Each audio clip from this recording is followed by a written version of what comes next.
1902 પછી અગત્યની ઘટના આપણા ઇતિહાસ માટે અને આપણી માટે, તો એ ઘટના એટલે કે બંગભંગનું આંદોલન. બંગભંગનું આંદોલન 1905. 16 ઓક્ટોબર 1905 બંગાળનું વિભાજન થાય છે અને બંગભંગનું આંદોલન શરૂ થાય છે. પણ અચાનક કોઈ ઘટના બની જતી નથી. આ કેમ વિભાજન થયેલું, શું કારણ હતું અને કેમ આપણે આંદોલન કર્યું, તો જરા હવે આપણે જોઈએ. 1905 બંગભંગનું આંદોલન.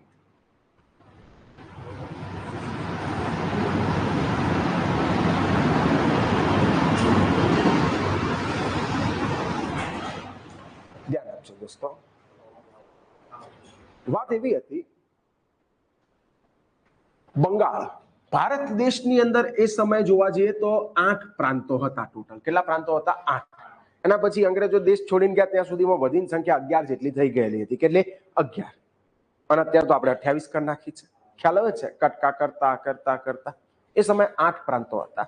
અને 8 પ્રાંતોમાં સૌથી મોટો પ્રાંત એટલે બંગાળ પ્રાંત. સૌથી મોટો પ્રાંત એટલે કયો પ્રાંત? બંગાળ પ્રાંત. એ બંગાળ પ્રાંતની અંદર માત્ર હાલનું મમતા દીદી વાળું બંગાળ નહીં, એ તો આ જ જતું હતું. એની અંદર બિહારનો પણ એક રીતે સમાવેશ થઈ જતો હતો, એની અંદર ઓડિશાનો પણ સમાવેશ થઈ જતો હતો, એની અંદર તમારું હાલનું બાંગ્લાદેશ એનો પણ સમાવેશ થઈ જતો હતો, અને 7 સિસ્ટર્સનો એક બહુ મોટો હિસ્સો આવી જતો હતો સામા બંગાળમાં. એ સમયનો વસ્તીની દ્રષ્ટિએ, વિસ્તારની દ્રષ્ટિએ, વસ્તીની પણ દ્રષ્ટિએ અને વિસ્તારની પણ દ્રષ્ટિએ ભારત દેશનો સૌથી મોટો પ્રાંત એટલે બંગાળ. ઇવન ભારત દેશનો સૌથી વધુ શિક્ષિત પ્રાંત પણ એ સમયનો કોઈ હતો તો એ હતો બંગાળ. ભારત દેશમાં સૌથી વધુ એજ્યુકેટેડ લોકો અહીંયા બંગાળમાં જ હતા. અને અંગ્રેજો એ સમયે આને થોડું ડેવલપ પણ વધુ કરેલું. એની પાછળનું રીઝન હતું કેમ કે અંગ્રેજોની રાજધાની કઈ હતી? કલકત્તા. કઈ હતી? કલકત્તા. એટલે બરોબર છે, એની આજુબાજુ તો ડેવલપમેન્ટ થોડું વધુ રહેવાનું છે. હવે સૌથી વધુ શિક્ષિત લોકો અહીંયા છે. ઇવન અહીંયા હિન્દુ છે, મુસ્લિમ છે, અને આ બધા પાછા કેવા છે? શિક્ષિત. અંગ્રેજો જ્યારે પણ કોઈ પણ અયોગ્ય અન્યાયી કાયદો લાવે તો એનો સૌ પ્રથમ વિરોધ પણ ક્યાંકથી આખા ભારત દેશમાં થાય તો ક્યાંથી થાય? બંગાળથી થાય. કેમ કે લોકો કેવા છે? શિક્ષિત. અને એક સાચો શિક્ષિત કોઈ દિવસ ના બીજાના ઉપર અત્યાચાર કરે, ના પોતાના ઉપર સહન કરી શકે. એટલે અંગ્રેજોની સામે હંમેશા બાયો ચડાઈને ઊભું હોય બંગાળ.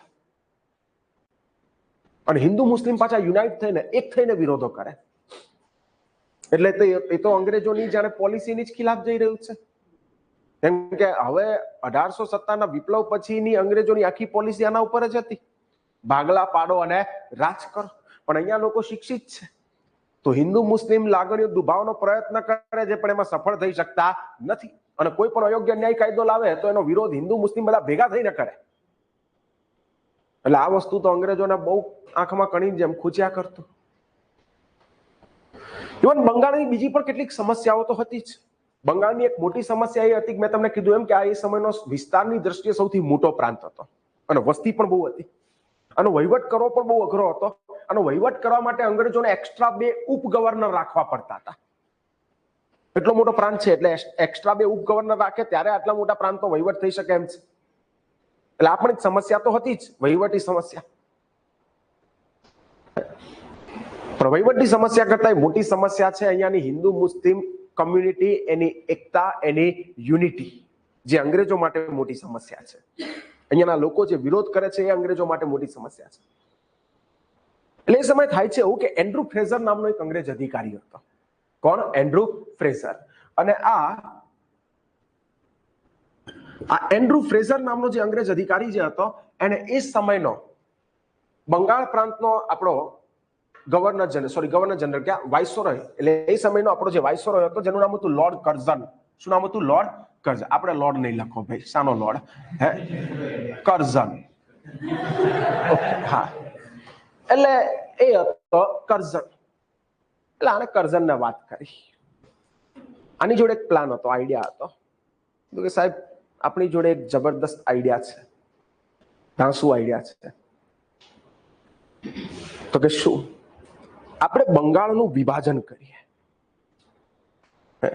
અને વિભાજન આપણે એવી રીતે કરીએ કે એક તો આપણો જે વહીવટી પ્રશ્ન છે એ પણ ઉકેલાઈ જાય, અને બીજું તો આ હિન્દુ મુસ્લિમ એકતા પણ અહીંયા તૂટે અને એવી રીતે આપણે બંગાળ પ્રાંતનું વિભાજન કરીએ.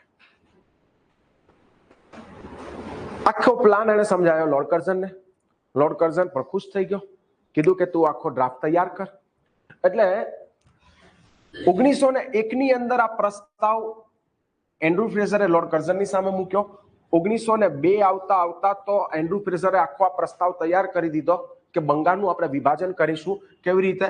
તો બંગાળનું આવી રીતે વિભાજન થશે, બે ભાગલા પડશે, એક પૂર્વ બંગાળ અને બીજું પશ્ચિમ બંગાળ. એક પૂર્વ બંગાળ અને બીજું પશ્ચિમ બંગાળ. ઓકે, પશ્ચિમ બંગાળની અંદર આપણું ઓડિશા છે, બિહાર છે, અને બંગાળ પ્રાંતનો કેટલોક જે પશ્ચિમનો વિસ્તાર છે આ બધું આવશે પશ્ચિમ બંગાળમાં. પૂર્વ બંગાળની અંદર હાલનું આપણું રાજાશાહી ઢાકા એની અંદર આવી જશે. પૂર્વ બંગાળની અંદર સેવન સિસ્ટર્સનો કેટલોક ભાગ, આ બધું આવી જશે શામાં? પૂર્વ બંગાળ. પૂર્વ બંગાળની અંદર આપણે એવું કરીશું કે મુસ્લિમોને અહીંયા બહુમતમાં રાખીશું અને હિન્દુ અને લઘુમતીમાં, અને પશ્ચિમ બંગાળની અંદર આપણે એવું કરીશું કે અહીંયા હિન્દુઓ બહુમતમાં રહેશે અને અહીંયા લઘુમતમાં. અને આવી રીતે આપણે આખું આનું વિભાજન કરીશું અને આનાથી હિન્દુ મુસ્લિમ એકતા તૂટશે. તમારા બધાના મનમાં પ્રશ્ન આવી ગયો, પણ આમાં હિન્દુ મુસ્લિમ એકતા ક્યાંથી તૂટે? હિન્દુ મુસ્લિમ એકતામાં એવી રીતે તૂટે, સમજો આખી કહાની. જો પૂર્વ બંગાળ નવો પ્રાંત બનશે, ત્યાં બહુમત કોની છે? મુસ્લિમોની. માની લો કે આ નવો પ્રાંત બન્યો એટલે આની નવી ધારાસભા બનશે, નવી વિધાનસભા બનશે. માની લો કે આ જે નવી વિધાનસભા આની બની, એક એક્ઝામ્પલ તરીકે કે માની લો કે એની અંદર 100 સીટો છે. આપણા ભારતીય માટે કેટલી સીટો છે? 100 સીટો ત્યાંની ધારાસભામાં. અંગ્રેજોની હોય એ તો અલગ જ. ઓકે, માની લો, ચલો આપણે આની અંદર જ ગોઠવી દઈએ 100 ની અંદર. 100 ની અંદર માની લો કે 40 સીટો અંગ્રેજોની છે, જે રિઝર્વ જ છે એમની માટેની, અને 60 સીટો આપણા ઇન્ડિયન્સને આપી છે. હવે અહીંયા આગળ બહુમત કોની છે? મુસ્લિમોની. સૌથી વધુ સંખ્યા કોની છે? મુસ્લિમોની. તો આ 60 જે ઇન્ડિયન ચૂંટાઈને જવાના હશે એમાં સૌથી વધુ ચૂંટાઈને કોણ જશે? મુસ્લિમો. સૌથી વધુ કોણ ચૂંટાઈને જશે? મુસ્લિમો. માની લો કે આ 60 માંથી 50 મુસ્લિમ ભાઈઓ ચૂંટાઈને ગયા અને 10 કોણ ચૂંટાઈને ગયા? હિન્દુ. ઓકે, 10 હિન્દુ ચૂંટાઈને ગયા. હવે કાલ ઉઠીને અંગ્રેજોએ કોઈ પણ અયોગ્ય અન્યાયી કાયદો પાસ કરવો છે. ઓકે, તો એને કેટલા મત જોઈએ? તો કે 100 કુલ સીટો છે તો એને જોઈએ કેટલા? 50 + 1, 51 જેટલા મત હોય તો ઇઝીલી પાસ થઈ શકે. કેટલા? 51. હવે અંગ્રેજોએ અયોગ્ય અન્યાયી કાયદો પાસ કરવો છે, એમની જોડે 40 તો છે જ. એમને બીજી જરૂર છે કેટલાની? 11. ઓકે, હવે આ લોકો શું કરે કે અયોગ્ય અન્યાયી કાયદો પાસ કરવા માટે આમાં મુસ્લિમ સભ્યો માટે કેટલીક વિશેષ જોગવાઈઓ ઉમેરી દે. મુસ્લિમ સભ્યો માટે, મુસ્લિમ કોમ્યુનિટી માટે. તો અહીંયા થશે શું કે મુસ્લિમો માટે સારી જોગવાઈઓ ઉમેરેલી હશે તો આ 50 જે મુસ્લિમ સદસ્યો છે, ચલો આપણે આને થોડુંક ઓર કોમ્પ્લિકેટેડ બનાવી દઈએ કે 50 ની જગ્યાએ અહીંયા 40 છે અને આ કેટલા છે? 20. ઓકે, અંગ્રેજોને શું જોઈએ છે? તો કે ભાઈ એમને સપોર્ટ જોઈએ છે પાસ કરવા માટે. 51 મત એમને મૂળ મુદ્દે જોઈએ છે. તો એ શું કરશે? મુસ્લિમો માટે થોડી સારી જોગવાઈઓ ઉમેરી દેશે. તો આ 40 જે સદસ્યો જે મુસ્લિમ હશે એમાંથી થઈ શકે કે 10-12 જેવા કદાચ બહુ રાષ્ટ્રવાદીઓ એક ના આનાથી આપણી એકતા અને અખંડિતતામાં ખલેલ પહોંચી શકે એમ છે, આ થાય છે, તે થાય છે, આમ તેમ. તો કદાચ થઈ શકે 10-12 લોકો સપોર્ટ ના પણ કરે, પણ બીજા 20-25 લોકો તો આરામથી એને એ કાયદાને આપી દેશે ટેકો કે ભાઈ આમાં તો મુસ્લિમો માટે સારી જોગવાઈઓ છે, સારી વાત કરેલી છે આપણા મુસ્લિમ ભાઈઓ માટે. તો આ મુસ્લિમ સદસ્યો આને ટેકો આપી દેશે તો આરામથી આ લોકોને બીજા 20-30 મત મળી જશે, કાયદો થઈ જશે પસાર. આ લોકોની સંખ્યા ઓછી હતી, વિરોધો કરી રહ્યા હતા, પણ છતાંય કંઈ થઈ શક્યું નહીં. ઓકે, મેં અહીંયા એક્ઝામ્પલ ખાલી 20 વાળું બતાવ્યું. સાહેબ 20 આપી દે તો કામ થઈ જાય ને કે? ઓકે, પણ એવું નથી. આ એમ ગોઠવણી પણ એ રીતે જ હોય કે જેમાં મુસ્લિમોની બહુમતથી જ થતો હોય આમને ફાયદો. ક્લિયર? ભાઈ સમજાય છે? ઓકે, ધ્યાન આપજો. બીજું સેમ આની આ સ્થિતિ ઊંધી અહીંયા થઈ શકે છે. પૂર્વ બંગાળ પશ્ચિમ બંગાળમાં માની લો કે અહીંયા પણ 100 સીટો છે. 100 સીટોમાંથી 30 અંગ્રેજોની છે, 70 રાખીએ આપણે. ચલો 70 કોની છે? તો કે ભાઈ ભારતીયો ઇલેક્ટ થઈને જવાના છે. અને આની અંદર હિન્દુ સભ્ય સંખ્યા જે છે, હિન્દુઓ બહુમત છે અહીંયા આગળ. તો હિન્દુઓ માની લો કે અહીંયા 40 જેટલા હિન્દુઓ છે. ઓકે, અને 30 જેટલા કોણ છે? મુસ્લિમ. અને અંગ્રેજોને આ કાયદો પાસ કરવાનો છે. તો આ લોકો આમાં કોનો સહારો લેશે? હિન્દુઓનો. જેની બહુમત સીટો છે એનો સહારો લેશે. કેમ કે બહુમત છે, કદાચ થઈ શકે કેમ કે બહુમતમાંથી પાછા અમુક લોકો તો એગ્રી નહીં થાય. ઓકે, કે આમાં આ લોકો કોઈ પણ કાયદો, અયોગ્ય અન્યાય કાયદો પસાર કરવાનો હશે, હિન્દુઓ માટે સારી જોગવાઈ ઉમેરી દેશે. તો આ 40 માંથી મહત્તમ લોકો એને શું કરી દેશે? સપોર્ટ. ઓકે, હિન્દુઓ માટેની વાત છે. આટલા મોટી કોમ્યુનિટી અહીંયા જે આખા આ પ્રાંતની અંદર, પશ્ચિમ બંગાળ પ્રાંતમાં તો કે સૌથી વધુ કોમ્યુનિટી કઈ છે, કયા લોકોની છે? તો કે હિન્દુઓની બહુમત છે. અને આ બધાના સારા હિતની વાત કરેલી છે. અયોગ્ય કાયદો હશે એની અંદર પણ છતાંય આ વાત સારી એમને લેખાશે, કેમ કે આની અંદર હિન્દુઓ માટે સારી જોગવાઈઓ છે. તો પેલા લોકોમાંથી કદાચ આ 40 માંથી મેક્સિમમ 30 લોકો, 32 લોકો એને શું કરી દેશે? સપોર્ટ. 5-8 જણા તો એવા નીકળે કે જે સમજતા હોય કે ના, આ અંગ્રેજોની ચાલ છે, તો કદાચ એ લોકો એનો વિરોધ કરે. મહત્તમ લોકોનો શું મળી જાય? સપોર્ટ. તો ઇઝીલી અયોગ્ય અન્યાય કાયદો શું થઈ જાય? પસાર. આવું થઈ શકે, આરામથી થઈ શકે. અને આજ બધું વિચારીને આ લોકો એવું નક્કી કર્યું કે આપણે બંગાળનું વિભાજન કરીશું, એના 2 ભાગલા પાડીશું, પૂર્વ બંગાળ અને પશ્ચિમ બંગાળ. પશ્ચિમ બંગાળમાં બહુમતમાં રાખીશું આપણે હિન્દુઓને, અને પૂર્વ બંગાળમાં બહુમતમાં રાખીશું કોને? મુસ્લિમોને. અને ત્યાં લઘુમતીમાં રાખીશું હિન્દુઓને. ઇવન આ લોકોની વચ્ચે હિન્દુ મુસ્લિમ ધ્રુવીકરણો ઉભા કરવાના, એ લોકોની એકતા તોડવાના પ્રયત્ન કરીશું, જે આ લોકોએ કર્યા પણ ખરા. કેવી રીતે સમજાવું તમને? 1902 આવતા તો આખો ડ્રાફ્ટ તૈયાર થઈ ચૂકેલો હતો. અને 1903 ની અંદર તો આ ડ્રાફ્ટ જે હતો એ બંગાળની આપણી જે ધારાસભા જે હતી, જે કેન્દ્રીય ધારાસભા હતી, એની અંદર આ ડ્રાફ્ટ મુકાઈ ગયો પાસ થવા માટે, ડિસ્કશન માટે. અને જેવો આ ડ્રાફ્ટ મુકાઈ ગયો ત્યારથી ભારત દેશમાં વિરોધો ચાલુ થઈ ગયા, ખાસ કરીને બંગાળમાં. કેમ કે બંગાળની પ્રજા બંગાળનું વિભાજન ઈચ્છતી નથી કે આ રીતે બંગાળના 2 કટકા થાય. કેવા વિરોધો થયા છે ખાલી હું તમને કહું તો 1903 થી લઈને 1905 સુધી, 16 ઓક્ટોબર 1905 બંગાળનું જે વિભાજન થયું એની પહેલાની આ વાત છે. 1903 થી લઈને 1905 નો આ જે સમય રહ્યો છે, લગભગ 2 વર્ષનો સમય. આ 2 વર્ષમાં કહેવાય છે બંગાળમાં લગભગ 5000 જેટલી સભાઓ ભરાયેલી હતી. કેટલી? 5000 જેટલી સભાઓ. એ જ ઉદ્દેશ્ય સાથે કે બંગાળનું વિભાજન થવું જોઈએ નહીં. અને દરેક સભાઓની અંદર હજારોની સંખ્યામાં લોકો હાજર રહેતા હતા. એટલા નવરા હતા, ખ્યાલ આવે છે? એટલા જાગૃત હતા. ઓકે, નવરા નતા, જાગૃત હતા. ધ્યાન આપજો. એટલે મૂળ મુદ્દે તમને એ સમય ખુદ વિચારી શકો કે લોકોએ કેટલો જબરદસ્ત વિરોધ કર્યો હશે.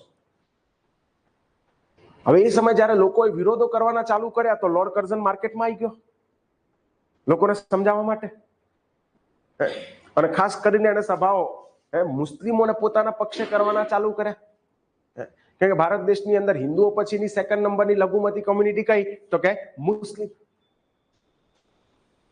તો એને આ તુષ્ટિકરણ ચાલુ કર્યું. લોર્ડ કર્ઝનની કેટલીક જે સભાઓ હતી એની અંદરના એના વાક્યો જેવું બતાવે છે કે આ લોકો હિન્દુ મુસ્લિમ એકતા તોડવા માંગતા હતા. એની એક સભામાં લોર્ડ કર્ઝન એવું કહે છે કે મારી 2 પત્ની છે, એક હિન્દુ છે અને એક મુસલમાન છે, અને એમાં મારી મુસલમાન પત્ની મને વધુ વાલી છે. આવું કઈ નતું કે એક હિન્દુ પત્ની હતી ને એક મુસલમાન હતી, મુસલમાન પત્ની એને વધુ વાલી હતી, પણ એમ કરીને મુસ્લિમો તરફની શું કરી રહ્યો છે? તરફદારી. મુસ્લિમોને કેવું લાગે? અરે સાહેબ તો આપણા છે, સાહેબ આપણા તરફી છે, આપણું વિચારે છે. અને તમે માનો ના માનો, આ લોકોની લાગણી તરત આવું હોય જ, થઈ જ જાય. હમણાં પેલી વર્લ્ડ કપ આપણે ઇન્ડિયા ઓસ્ટ્રેલિયાની છેલ્લે ફાઇનલ હતી, એની પહેલાની ઓસ્ટ્રેલિયાની સેમીફાઇનલ હતી લગભગ ન્યુઝીલેન્ડ જોડે. એમાં મેક્સવેલ બહુ ગજબ રમેલો હતો. ઓકે, આ અફઘાનિસ્તાન જે પણ ટીમ હોય સામે મેક્સવેલ જે રમેલો, મેક્સવેલે જયારે અફઘાનિસ્તાનની સામે હવે મેક્સવેલ જે રમ્યો તો ગજબ.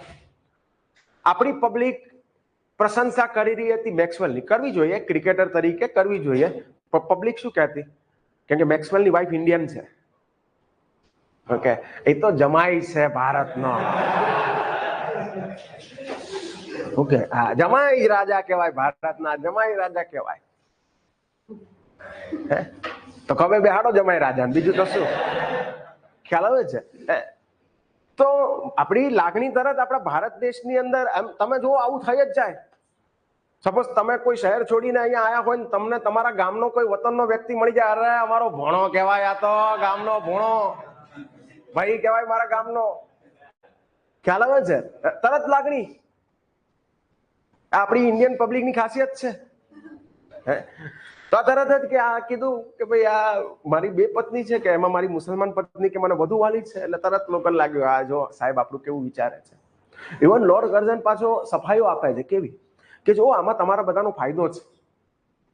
એમાં ખાસ પશ્ચિમ બંગાળમાં મુસ્લિમોને કહે છે કે આમાં તમારો વધુ ફાયદો છે. કેમ?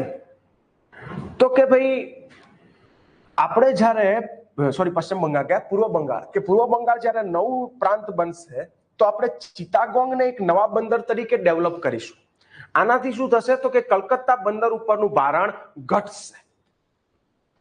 ઓકે, એક તો આને આવી વાત કરી, એટલે કે એનાથી તમને લોકોને ફાયદો થશે જ્યારે ચિત્તાગોંગ નવા બંદર તરીકે ડેવલપ થશે ત્યારે.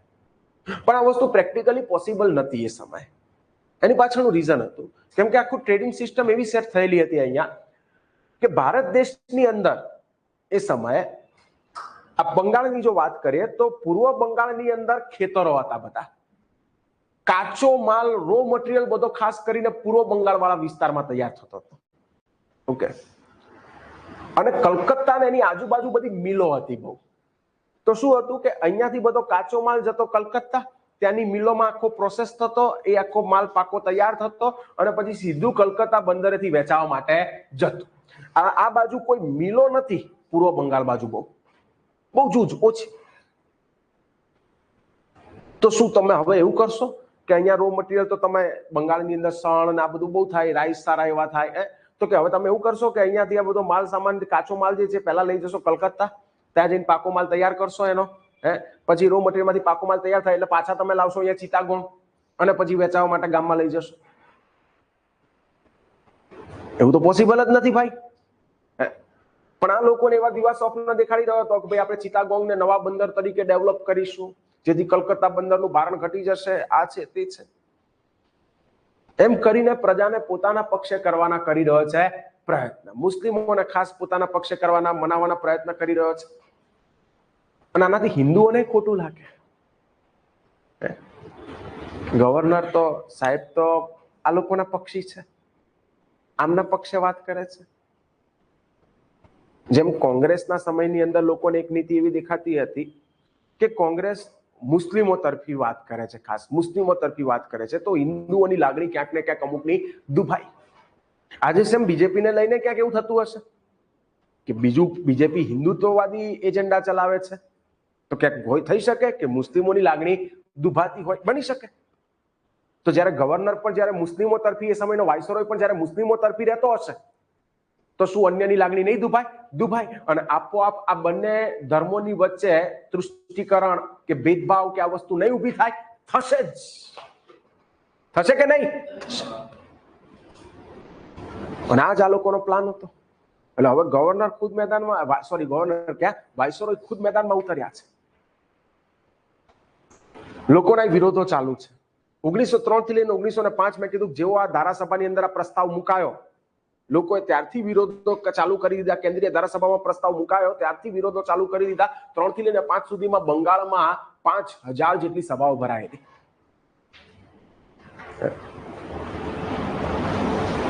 ભાઈ છતાંય વિરોધોની વચ્ચે પણ થાય છે એવું કે 19 જુલાઈ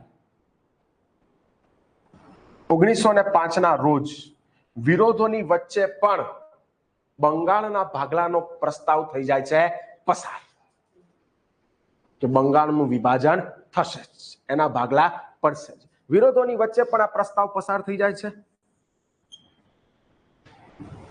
અને ડેટ નક્કી કરવામાં આવે છે કે 16 ઓક્ટોબર 1905 ના રોજ વિધિવત રીતે બંગાળના પડશે ભાગલા.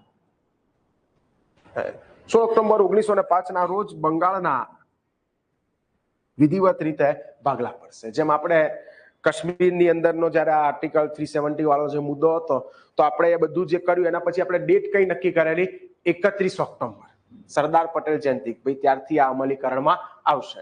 તેવી રીતે આ લોકોએ ડેટ કઈ નક્કી કરેલી 16 ઓક્ટોબર 1905.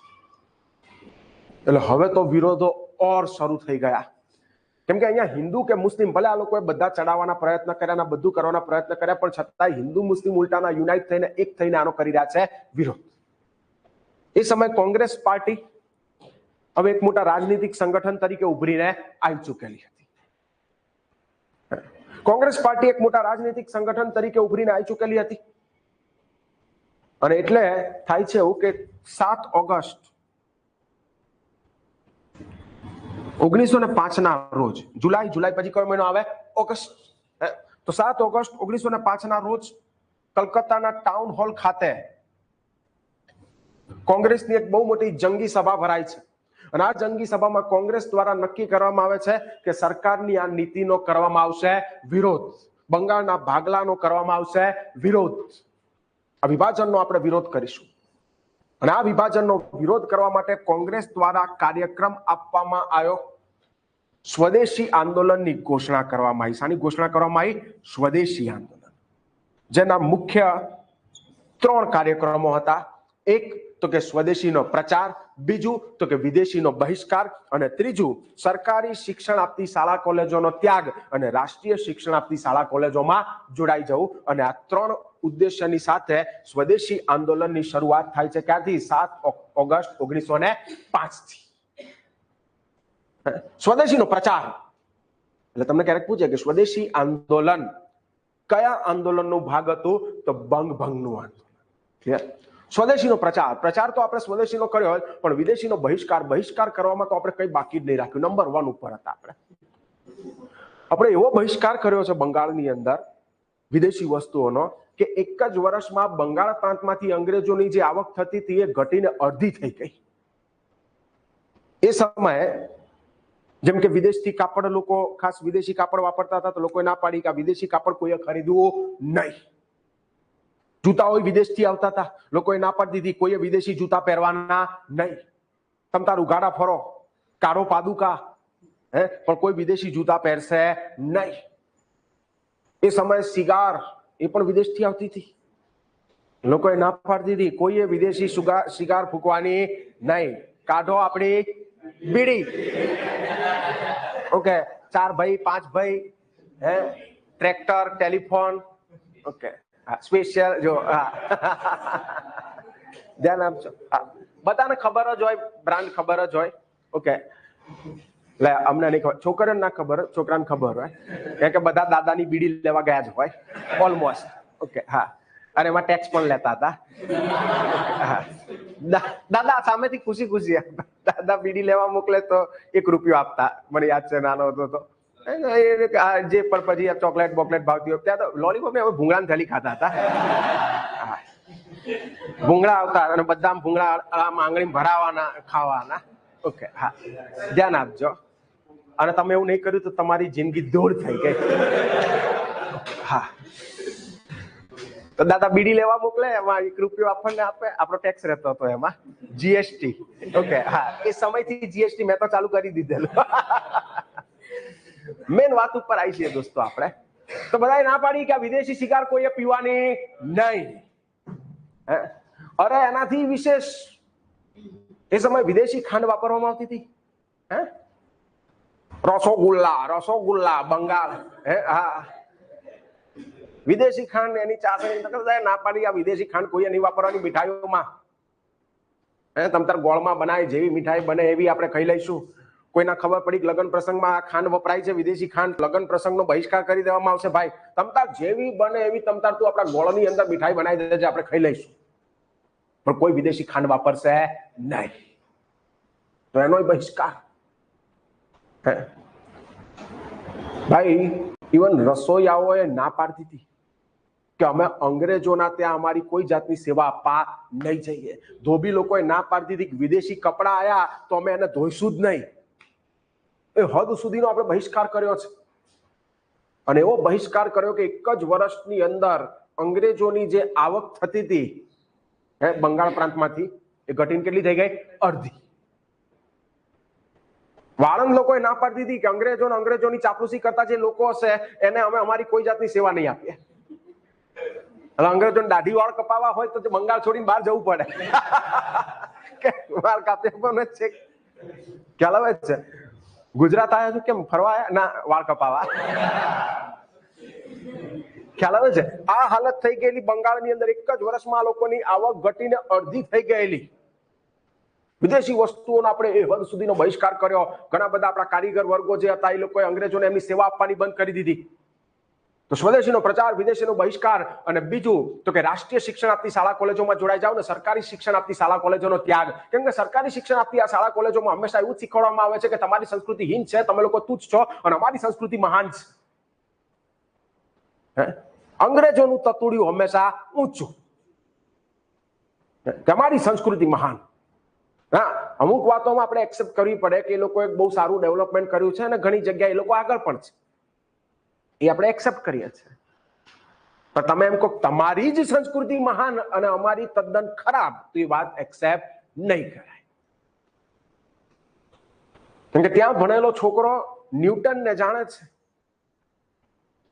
સરકારી શિક્ષણ આપતી શાળા કોલેજોમાં ભણતો છોકરો ન્યૂટનને જાણે છે, પણ સરકારી શિક્ષણ આપતી શાળા કોલેજમાં ભણતો એ છોકરો બ્રહ્મગુપ્તને જાણતો નથી.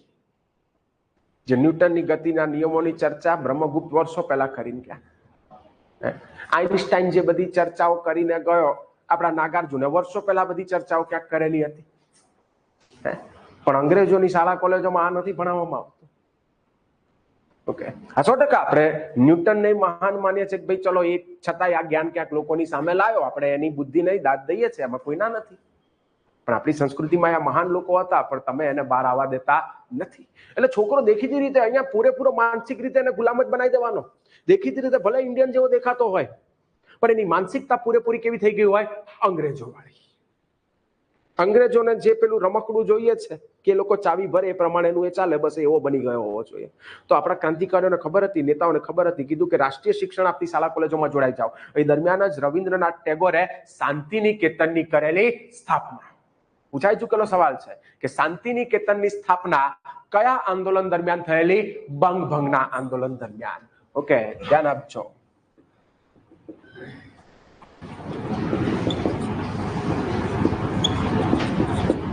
તો શાંતિનિકેતનની સ્થાપના આ બંગભંગના આંદોલન દરમિયાન જ થયેલી હતી.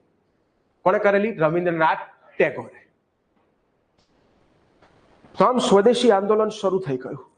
જુલાઈ પછી ઓગસ્ટ, એટલે કે ઓગસ્ટની અંદર આંદોલન શરૂ થયું. ઓગસ્ટ પછી સપ્ટેમ્બર પછી મહિનો આવે કયો? ઓક્ટોબર. અને 16 ઓક્ટોબર 1905 ના રોજ બંગાળના વિધિવત રીતે પડવાના હતા ભાગલા.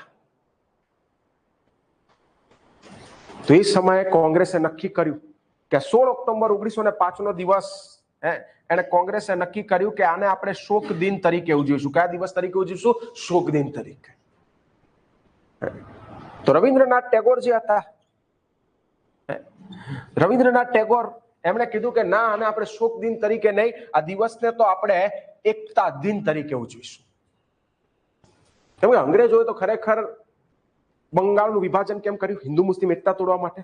પણ આ આંદોલનની મજાની વાત એ હતી કે અહીંયા ઉલટાના હિન્દુ મુસ્લિમ એક થઈ ગયા. આ બંગાળના વિભાજનની જ્યારે વાત આવી, આ પ્રશ્ન ઉઠ્યો, તો હિન્દુ મુસ્લિમ ઉલટાના એક થઈ ગયા, ઓર યુનાઇટ થઈ ગયા અને ભેગા થઈને આનો કર્યો વિરોધ. તો કે આમ તો આપણે એકતા દિન તરીકે ઉજવવો જોઈએ. અને જ્યારે 16 ઓક્ટોબર 1905 નો દિવસ આવ્યો, તો કોંગ્રેસના સમર્થકો જે હતા, આ બધા લોકો એને શોક દિન તરીકે ઉજવ્યો.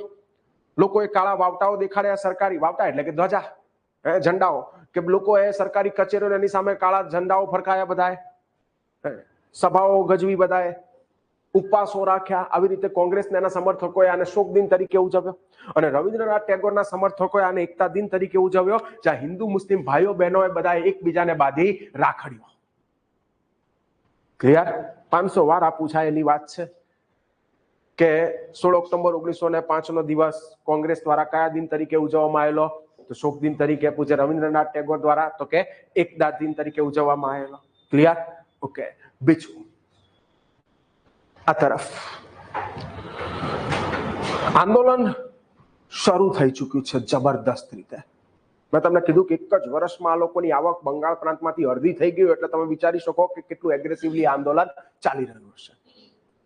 પણ એ સમયથી જ કોંગ્રેસની અંદર બે વૈચારિક ભેદ પડવાના શરૂ થઈ ચૂકેલા હતા, બે ફાટા પડવાના શરૂ થઈ ચૂકેલા હતા, જહાલવાદ અને મવાળવાદ. ઓકે, ધ્યાન આપજો, જહાલવાદ અને મવાળવાદ.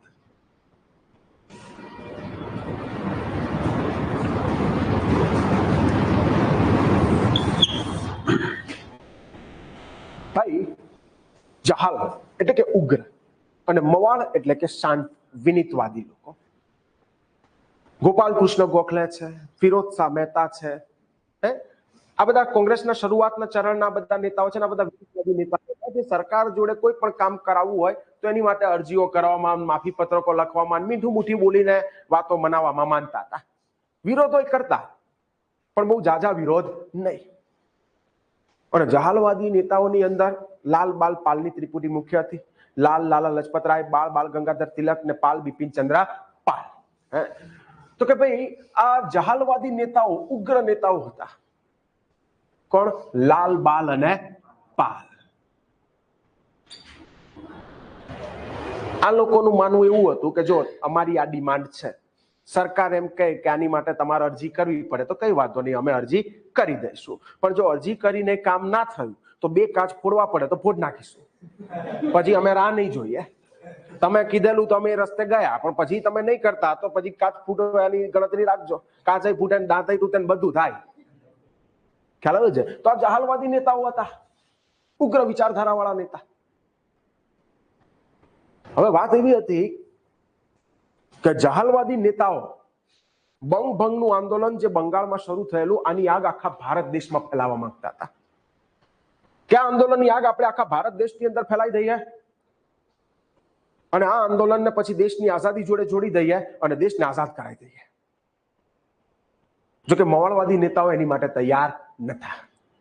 મવાળવાદી નેતાઓ જે હતા એમનું કહેવું પણ યોગ્ય જ હતું. એ લોકોએ કીધું કે ના, એવું ના કરાય. કેમ? તો કે જુઓ, તમને બંગાળની અંદર આંદોલનની અસર વધુ એટલા માટે દેખાય છે કેમ કે લોકો અહીંયા શિક્ષિત છે. પહેલી વસ્તુ, લોકો અહીંયા શિક્ષિત છે, લોકોની અંદર અહીંયા રાષ્ટ્રવાદની ભાવના એના ઉત્તુંગ શિખરે પહોંચેલી છે, રાષ્ટ્રવાદની ભાવના. તો કે એટલા માટે આંદોલનની અસર અહીંયા વધુ છે. ભારત દેશના અન્ય વિસ્તારોમાં આવી સ્થિતિ નથી. તો થઈ શકે કે આંદોલન તમે ત્યાં ચલાવવા જાઓ તો ત્યાં તમને અહીંયા જેટલો સારો રિસ્પોન્સ મળે નહીં. અને તમે જે આને દેશની આઝાદી જોડે જોડીને જોવા માંગો છો, કદાચ અંગ્રેજોને આ વાતની ગંધ આવી જાય તો જેમ 1857 વિપ્લવ આ લોકોએ બહુ ક્રૂરતાપૂર્વક કચડી નાખેલો, તો થઈ શકે કે આપણું આખું આંદોલન ક્રૂરતાપૂર્વક પછી કચડી નાખવામાં આવે. એટલે બંગાળનો પ્રશ્ન તો સાઈડમાં રહ્યો, બંગાળનો પ્રશ્ન સાઈડમાં રહ્યો અને આઝાદીનો પ્રશ્ન સાઈડમાં રહ્યો. આ બધું આપણી માટે બની જશે સ્વપ્ન. એટલે એવું કરાય નહીં. એટલે મવાળવાદી લોકો એની માટે તૈયાર નતા. 2 મિનિટ, બેટરી ચેન્જ કરી નાખે, કરી નાખ ચેન્જ.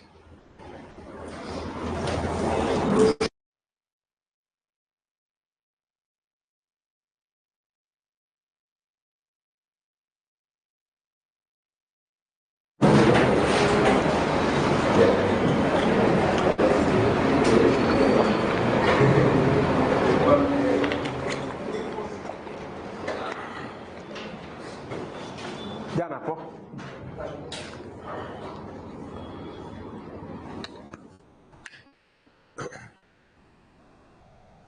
આપણી મેન કહાની ઉપર આવી જઈએ આપણે. તો મવાળવાદી લોકો આની માટે તૈયાર નતા. જહાલવાદી લોકો તૈયાર હતા આંદોલનને આખા ભારત દેશની અંદર ફેલાવવા માટે. મવાળવાદીઓએ ના પાડી, પણ જહાલવાદીઓ તો કોને ગાંઠે. આપણા લાલા લજપતરાય શેરે પંજાબ કહેવાતા. પંજાબ, ઉત્તર પ્રદેશ, આ બધી જગ્યાએ એમની હોલ્ડ સારો હતો, એમનું સંગઠન બહુ મજબૂત હતું. તો આ બધી જગ્યાએ એમણે બંગ ભંગનું આંદોલન, એની આગ ફેલાવવાની શરૂ કરી દીધી. લોકમાન્ય તિલક મહારાષ્ટ્ર, કર્ણાટક, વિદર્ભના બધા પ્રદેશો, ત્યાં આગળ એમનું બહુ સારો એવો હોલ્ડ હતો. તો લોકમાન્ય તિલક જે હતા એમણે ત્યાં આંદોલનની આગ ફેલાવવાની શરૂ કરી દીધી. અને આમ બંગ ભંગનું આંદોલન બંગાળ પૂરતું સીમિત ના રહેતા એની છૂટી છવાઈ અસરો ભારત દેશના અન્ય વિસ્તારોમાં પણ જોવા મળી. અને એટલે જ બંગ ભંગના આંદોલનને આપણે ભારત દેશનું પ્રથમ રાષ્ટ્રીય આંદોલન કહીએ છીએ. એટલે ઘણીવાર તમે ચોપડીમાં વાંચતા હશો કે બંગભંગનું આંદોલન ભારતનું પ્રથમ રાષ્ટ્રીય આંદોલન. તો તમને એવું થતું હશે કે બંગભંગનું આંદોલન એ તો બંગાળમાં થયેલું, તો એને રાષ્ટ્રીય આંદોલન પહેલું કેમ કહો છો? તો હવે તમને ખ્યાલ આવી ગયો હશે કે આને આપણે કેમ ભારતનું પ્રથમ રાષ્ટ્રીય આંદોલન કહીએ છીએ, કેમ કે આની અસરો ભારતના અન્ય વિસ્તારોમાં પણ આપણને જોવા મળે. બીજું કહાનીમાં થાય છે શું દોસ્તો, આ તરફ અહીંયા 1906 નું વર્ષ આવી ગયું. 1905 એના પછી 1906 નું વર્ષ આવી ગયું અને 1906 કોંગ્રેસનું અધિવેશન ભરાવાનું હતું કલકત્તા ખાતે. કોંગ્રેસનું કલકત્તા ખાતે અધિવેશન ભરાવાનું હતું અને પ્રશ્ન આવીને ઉભો રહી ગયો કે આ કલકત્તા અધિવેશનના અધ્યક્ષ કોને બનાવીશું? જાલવાદી જૂથ વાળાએ કીધું લાલા લજપતરાયને બનાવો. મવાળવાદી જૂથ વાળા જે હતા એમણે કીધું કે ના, ફિરોજ શાહ મહેતાને બનાવો. પેલા એમણે કીધું લાલા લજપતરાય, પેલા એમણે કીધું ફિરોજ શાહ મહેતા. આને લઈને થોડાક ઝઘડ્યા આ લોકો. પછી છેલ્લે નક્કી કરવામાં આવ્યું કે ચલો આપણે એક કામ કરીએ, નહીં લાલા લજપતરાય નહીં ફિરોજ શાહ મહેતા, આપણે દાદાભાઈને બનાવી દઈએ. તો જાલવાદીઓ કીધું દાદાભાઈ હોય તો અમને કોઈ વાંધો નથી. મવાળવાદીઓ કીધું દાદાભાઈ હોય તો અમને કોઈ વાંધો નથી. કેમ કે મેં તમને આગળ પણ કીધું કે દાદાભાઈ નવરોજી મોસ્ટ સિનિયર ક્રાંતિકારી, મોસ્ટ રિસ્પેક્ટેડ ક્રાંતિકારી, બધા એમની બહુ જ રિસ્પેક્ટ કરતા. તો જાલવાદી જૂથ હોય, મવાળવાદી જૂથ હોય, કોઈને એમનાથી તકલીફ નથી. બધા કીધું હા અમને બનાવી દો અધ્યક્ષ. એટલે 1906 કલકત્તા અધિવેશનના અધ્યક્ષ બને છે કોણ? દાદાભાઈ નવરોજી. અને આ અધિવેશનની અંદર આપણા દાદાભાઈ નવરોજી જે હતા આમણે અદ્ભુત ભાષણ આપ્યું. આમ તો એમની છાપ મવાળવાદી જેવી હતી, પણ દાદાભાઈ નવરોજી આની અંદર જે ભાષણ આપે છે કહે છે કે અંગ્રેજો અમે કોઈ ભીખ નથી માંગતા, અમે અમારા કેટલાક અધિકારો માંગી રહ્યા છે, અમે કેટલાક સંવૈધાનિક અધિકારો માંગી રહ્યા છે. અમે એવું નથી કહેતા તમને કે તમે દેશ છોડીને ચાલ્યા જાઓ, પણ અમે તમને એવું ચોક્કસથી કહીએ છીએ કે પ્રાંતોની અંદર એક ચૂંટાયેલી સરકાર હોવી જોઈએ, પ્રાંતોમાં અમને સ્વરાજ મળવું જોઈએ. અને દાદાભાઈ નવરોજી અહીંયા વાત કરી સ્વરાજની. પૂછે કે પ્રથમ ક્રાંતિકારી કે જેમણે સ્વરાજ શબ્દ આપ્યો હોય તો એ કોણ હતા? દાદાભાઈ નવરોજી. જરા ધ્યાન આપજો. પૂછે કે સ્વરાજ શબ્દ આપવા વાળા સૌ પ્રથમ રાજા, તો શિવાજી મહારાજ. પૂછે સ્વરાજ શબ્દ આપવા વાળા સમાજ સુધારક, તો દયાનંદ સરસ્વતી. પણ તમને પૂછે કે સ્વરાજ શબ્દ આપવા વાળા સૌ પ્રથમ રાજનેતા કે ફ્રીડમ ફાઈટર, તો કોણ? દાદાભાઈ નવરોજી. અને આ અધિવેશનની અંદર દાદાભાઈ નવરોજી આ સ્વરાજની વાત કરી અને એટલું એગ્રેસિવ ભાષણ આપ્યું કે મવાળવાદીઓ બધા શોક થઈ ગયા. કારું આજે દાદાભાઈ થઈ શું કહ્યું છે? મવાળવાદીઓ બધા શોક ને જહાલવાદીઓ બધા રોક. હા, કીધું ઓહો ये तो अपने वाले निकले. ખ્યાલ આવે છે? તો આવી ઘટના અહીંયા બની જાય છે. અને આમ કરીને 1906 નું આ અધિવેશન પણ પતી ગયું. અને હવે આપણા બંગભંગના આંદોલનના એજન્ડામાં એક નવો એજન્ડા આવી ગયો, સ્વરાજ. હવે અમને જોઈએ સ્વરાજ. બીજું, સરકાર પણ હવે આંદોલનને નબળું પાડવાના પ્રયત્ન તો કરશે જ. 1906 ની અંદર જ સરકારે ભાગલા પાડો ને રાજ કરોની એમની નીતિ એને થોડી ઓર આગળ વધારે છે. 1906 ની અંદર આપણો વાઇસરોય લોર્ડ કર્ઝન, કદાચ એમ કહું કે ભારત પાકિસ્તાનનું જે વિભાજન થયું એના પાયા અહીંયાથી નખાઈ ગયા, તો એમાં કઈ ખોટું નથી. લોર્ડ કર્ઝન જે હતો એને એક પત્ર મોકલાવડાયો અલીગઢ મુસ્લિમ યુનિવર્સિટીમાં. જે તે સમયે આપણે સમાજ સુધારણાની પ્રવૃત્તિ કરતી સંસ્થાઓ ભણી રહ્યા હતા. તો હું તમને એ પણ કહું કે મુસ્લિમ સમાજની અંદર પણ સમાજ સુધારણાની પ્રવૃત્તિ ચાલેલી હતી. સર સૈયદ અહમદ ખાનના નેતૃત્વની અંદર અલીગઢ આંદોલન ચાલેલું હતું, કેમ કે મુસ્લિમ સમાજની અંદર જે સમાજ સુધારણાની પ્રવૃત્તિ થઈ એનું મુખ્ય કેન્દ્ર રહેલું અલીગઢ, એટલે આપણે એને અલીગઢ આંદોલન કહીએ છીએ.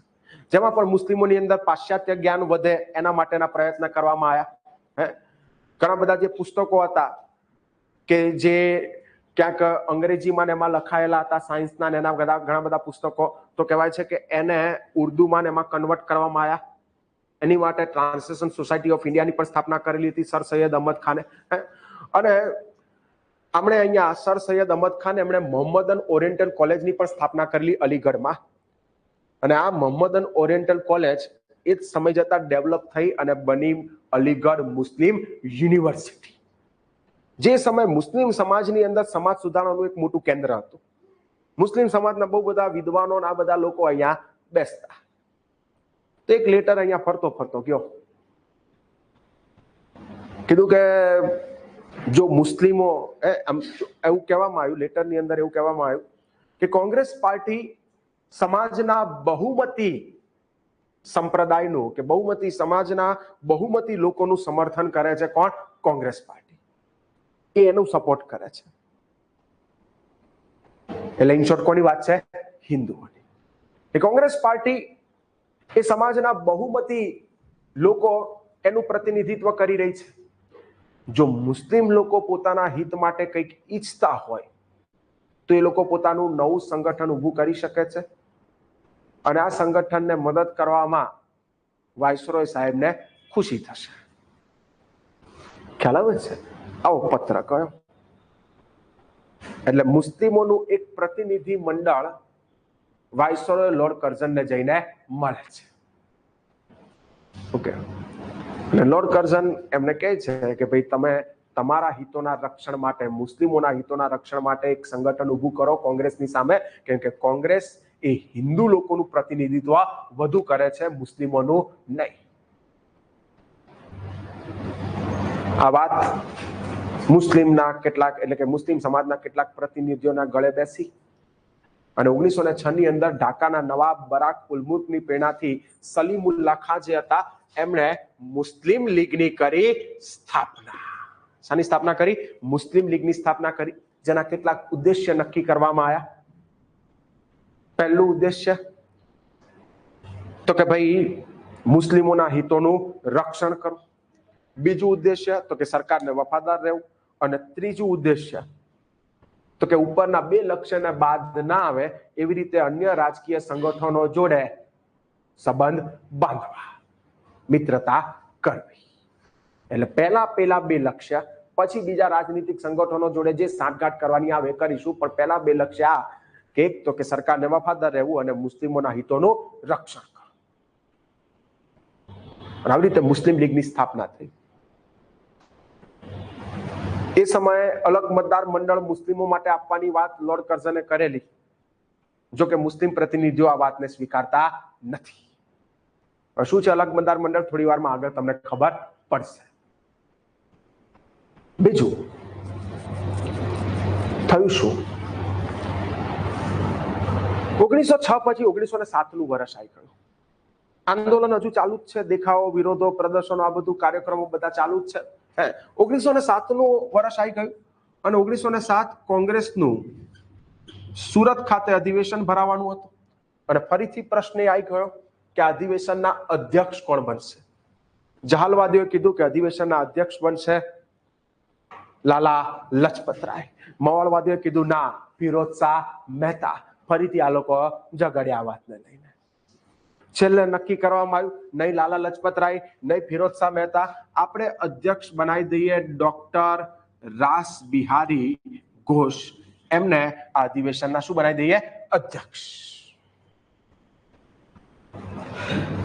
એટલે સુરત ખાતે ભરાયેલું અધિવેશન એના અધ્યક્ષ બને છે ડોક્ટર રાસ બિહારી ઘોષ. તાપી નદીના કિનારે આ બહુ મોટું અધિવેશન ભરાય છે. કોંગ્રેસના બહુ બધા પ્રતિનિધિઓ અહીંયા હાજરી આપે છે, કાર્યકર્તાઓ પણ અહીંયા હાજરી આપે છે. સ્ટેજ ઉપર બધા પ્રતિનિધિઓ બેઠા છે. એમાં સેન્ટરમાં બેઠા છે બટ ઓબ્વિયસ અધ્યક્ષ રાસ બિહારી ઘોષ. ફિરોઝ શાહ મહેતાના બધા નેતાઓ પણ સ્ટેજ ઉપર બધા બેઠેલા હતા અને ચર્ચાઓ ચાલુ થઈ. જહાલવાદીઓ જે હતા, આ જહાલવાદી લોકોએ મવાળવાદીઓ ઉપર આક્ષેપો કર્યા કે તમે આંદોલનમાં અમારો સપોર્ટ નથી કરતા એટલે આંદોલન ક્યાંક ક્યાંક થોડું નબળું પડે છે. બાકી આના આપણા ભારત દેશમાં એગ્રેસિવલી ફેલાઈ શકે એમ છે, પણ તમે અમારો સપોર્ટ નથી કરતા. મવાળવાદીઓ પણ એ જ જે આગળ મેં તમને વાત કરી એમ પોતાનો બચાવ પક્ષ રજૂ કર્યો. આ બધી ચર્ચાઓ ચાલી રહી હતી, એગ્રેસિવલી ચર્ચાઓ ચાલી રહી હતી. ચર્ચાઓ થોડી વધુ ઉગ્ર બની અને એવામાં કોઈ અજાણી વ્યક્તિએ સ્ટેજ ઉપર ફેંક્યું સીધું જૂતું. અધ્યક્ષ રાસ બિહારી ઘોષને મારવા માટે સ્ટેજ ઉપર જૂતું ફેંક્યું. રાસ બિહારી ઘોષ જે હતા એમ હટી ગયા અને પાછળ ફિરોઝ શાહ મહેતા બેઠેલા, એમને ધડ દઈને વાગ્યું. ફિરોઝ શાહ મહેતાને જેવું જૂતું વાગ્યું એટલે પેલા મવાળવાદીઓ કીધું કે આ જંગલી વેડા તમે જહાલવાદીઓ જ કરો, કે તમે જ આવું કરો. કે પેલા જહાલવાદીઓ કીધું ભાઈ મોઢું સંભાળજે, અમે કઈ આવું કર્યું નથી. અને આ વાતને લઈને આ લોકો ઝઘડ્યા. એગ્રેસિવ ચર્ચાઓ થોડી ઓર ઉગ્ર બની થોડી વારમાં તો ઝપાઝપી ચાલુ થઈ. સટાસટ ધોતી કુર્તા ફાડ કાર્યક્રમ ચાલુ છે.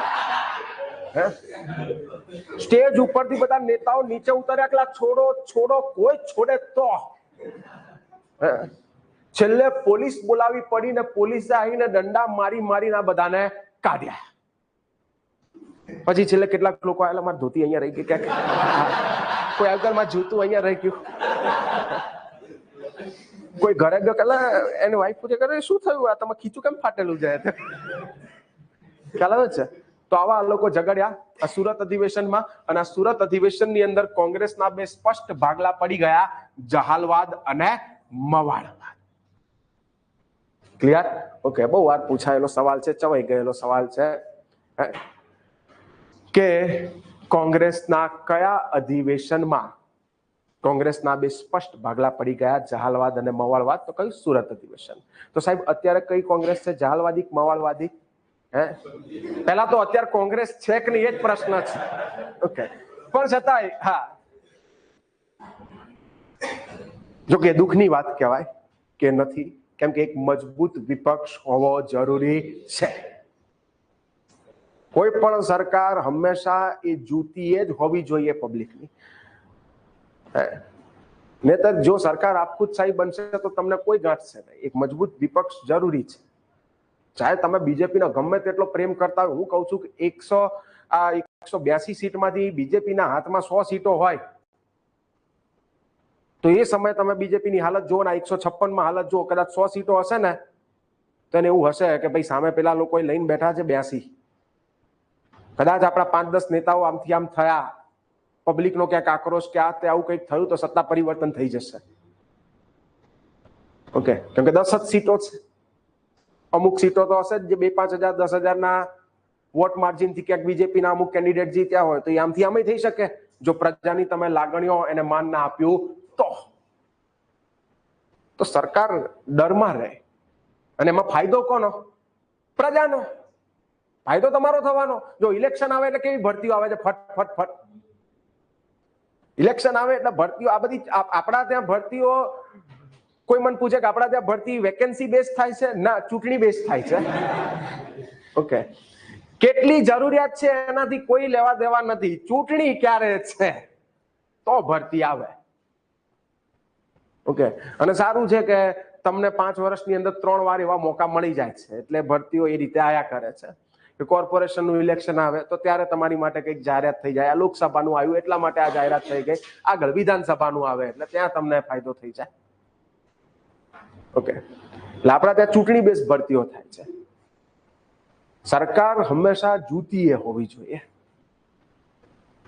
હું એવું નહીં કહેતો કે તમે બેઠા બેઠા એટલા તમારા પછી આમ તમારા કોલર ઊંચા, એવું તો કોઈ દિવસ ના બને. પણ એમ કે ભાઈ પ્રજા ભૂપેન્દ્ર પટેલ નામ ગમે તો ઓ ભૂપાભાઈ એવી રીતે બોલા, એવું નહીં કહેતો. એ મુખ્યમંત્રી તરીકેની પણ એની ગરિમા જળવાય, મિનિસ્ટર હોય તો એની પણ એ ગરિમા જળવાય, એ બધું જળવાવું જોઈએ. પણ સરકારના મનમાં પણ એક ડર હોવો જોઈએ. એક સામાન્ય વ્યક્તિ પણ આજે કોઈ એમએલએ ના ત્યાં જાય તો એમએલએ ધૂતકારીને ઘણીવાર અમુક જે જવાબ આપતા હોય, એમએલએ તો શું એનો જે પીએ હોય એ તમને ધૂતકારીને ઘણીવાર ક્યારેક જવાબ આપતો હોય. એનો જોજો એટીટ્યુડ એક અલગ જ હવામાં ચાલતો હોય, ગમે તે હોય. તો તમે ક્યાંક એક સામાન્ય વ્યક્તિએ જાય એને ખબર હોય કે ભાઈ અમે અત્યારે સરકાર ઓલરેડી ઓક્સિજન ઉપર છે, 100 સીટો 95 સીટો માંડ આવી છે, 2-3 સીટના માર્જિનથી જ આપણી સરકાર ચાલી રહી છે. જો આજે આ ભાઈનું કામ નહીં કરું તો આ બીજા 5 જણાને જઈને કહેશે કે આને તો મને આવો જવાબ આપ્યો, તેવો જવાબ આપ્યો. એને 100 જણાને વાત કરી છે, 100 માંથી કદાચ 100 માંથી કદાચ 20-30 માણસો તો હશે જેનું માઇન્ડસેટ ચેન્જ થશે કે ના, આ લોકો આરા સાંભળતા નથી પબ્લિકની વાત. મારા ફલાણા સગા જોડે ભાઈ આવું કરેલું. અને 2-4 હજારના સીટના માર્જિન એટલે 2-4 હજાર વોટના માર્જિનથી જો એ એમએલએ બન્યો હોય તો એ 2-4 હજાર આમથી આમ થતા વાર ના લાગે. 4-5 વર્ષમાં પદ દઈને સીટ જતી રહે. તો એ સમયે તમારું સાંભળશે કે લાવ ભાઈ સામાન્ય વ્યક્તિ, હા બોલ ને ભાઈ શું કામ છે? આ કામ છે, કઈ વાંધો નહીં, અહીંયા જતો રહેજે, હું ફોન કરી દઈશ, તારું કામ થઈ જશે. અને તમે કઈ એની જોડે કામ લઈને એવા તો થોડા જ આવશો કે મને અહીંયા સેટિંગ કરી આપો, મને સીધી વર્દી અપાઈ દો. ઓલમોસ્ટ પબ્લિક જે ત્યાં કામ લઈને જતી હોય ને બધાના કામ કેવા હોય કે મારું આધાર કાર્ડ ની અંદર આ સમસ્યા છે, મારે એની માટે રેફરન્સ જોઈએ છે, મારે અહીંયા રહેઠાણનો આ પુરાવો આપવાનો છે, એની માટે કંઈક તમારી સહી માગી છે, ના માગી, આવા જ બધા કામ હોય છે. તમને ત્યાંથી કહેશે કોઈ કોર્પોરેટરની અથવા કોઈ એમપીની એમએલએની કે આની તેની ગમે તેની આવવાની કંઈક તમે સહી લઈ આવો, તે એ કામ માટે તમે જાઓ છો. તમે એની માટે કઈ ત્યાં કોઈ વિશેષ કામ લઈને નહીં જતા. તો આ બધી સમસ્યાઓ છે. આપણી જે મેઇન વાત હતી એ છોડો, આપણે આમથી આમ ગયા પણ એ તો આપણા ત્યાં થાય જ છે. આમ જઈએ પછી આમ પાછા આવીએ. ઓકે સાહેબ, અત્યારે કઈ કોંગ્રેસ છે?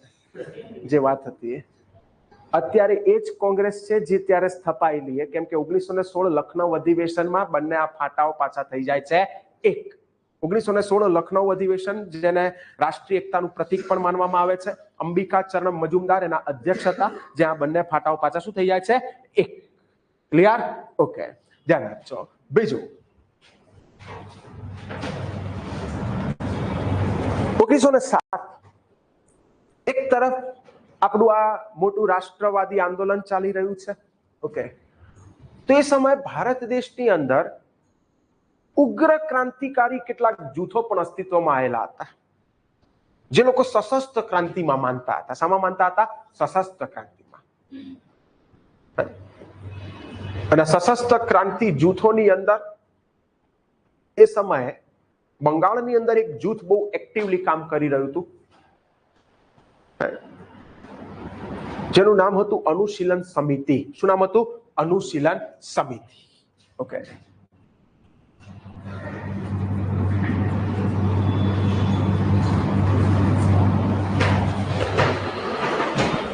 અનુશીલન સમિતિ બંગાળની અંદર સશસ્ત્ર ક્રાંતિ કરતું આ જૂથ, જે માનતું હતું કે સશસ્ત્ર ક્રાંતિથી જ ભારત દેશને આઝાદી મળશે.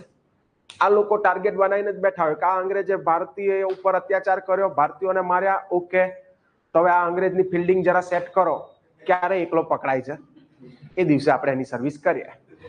ખ્યાલ આવે છે? હા, આ લોકો રાહ જોઈને જ બેઠા હોય. હવે એ સમયે બંગભંગના આંદોલન દરમિયાનની વાત કરું કે દરમિયાન કહાની શું બને છે. એ સમયે એક જજ હતો, ઓકે, જેનું નામ હતું કિંગ્સફોર્ડ. શું નામ હતું? કિંગ્સફોર્ડ. ઓકે, અહીંયા હું અલીનગર ષડયંત્રની વાત કરવા જઈ રહ્યો છું, ધ્યાન આપજો. એ સમયે મુઝફ્ફરનગર અને મુઝફ્ફરનગરનો એક જજ હતો જેનું નામ હતું કિંગ્સફોર્ડ. આ કિંગ્સફોર્ડ જે હતો ને બહુ ખતરનાક હતો. ભારતીયો ઉપર જે પણ ગુના દાખલ થયા હોય, નાના મોટા, કોઈ પણ, આપણે લોકો અમુક એવી પ્રતિબંધિત પત્રિકાઓ પણ સરકારની હોય ને એ વેચતા કોઈ પકડાઈ ગયું એટલે એના ઉપર સીધો ગુનો દાખલ થયો હોય. કોઈ પણ ભારતીય ઉપરનો કેસ હોય એટલે એને બહુ ભયંકર કડકમાં કડક સજા આપે. એની સજાઓ માટે બહુ ફેમસ બની ગયેલો આ કિંગ્સફોર્ડ. કહેવાય છે અનુશીલન સમિતિના જ કેટલાક છોકરાઓ હતા એ પકડાયેલા હતા, અને આ લોકો ઉપર કેસ ચાલવાનો હતો. કિંગ્સફોર્ડ જજ હતો. કોર્ટરૂમમાં બહુ બધી પબ્લિક આવી ગયેલી હતી કે આરો કોઈ ગજબનો આ ચુકાદો આપશે. જોલી એલએલબી જેવો જજ હતો આ. જૂઠ બોલ રહા હે તું, મુર્ગાબન, એના જેવો. એટલે પબ્લિક અંદર બધી બહુ ભેગી થઈ ગયેલી ને એમાં થોડાક અનુશીલન સમિતિના બીજા અમુક જે છોકરાઓ હોય એ લોકો આવેલા હતા કેસ જોવા માટે કે ભાઈ આ બધાને પકડ્યા છે, શું સજા આપે જરા જોઈએ કે આપણે. હવે એમાં થયું એવું કે બહુ પબ્લિક જયારે થઈ ગઈ કોર્ટરૂમમાં તો થોડી વારમાં ધક્કામુક્કી ચાલુ થઈ. હવે આપણા ત્યાં તો તમને ખબર જ છે કે બહુ ભીડ થાય એટલે ધક્કામુક્કી ચાલુ થાય, પછી તો પાટા ઢીકા ના બધું ચાલુ થાય. તો અહીંયા પબ્લિક આ બધું ચાલુ કર્યું, પાટા ઢીકા બધું. એટલે જજ કિંગ્સફોર્ડ ગુસ્સે ભરાઈ ગયો. ઓર્ડર ઓર્ડર, શાંતિ રાખો બધા, order order order order order order. પેલો કે લાખ 2 માર્ગરીટા પીઝા.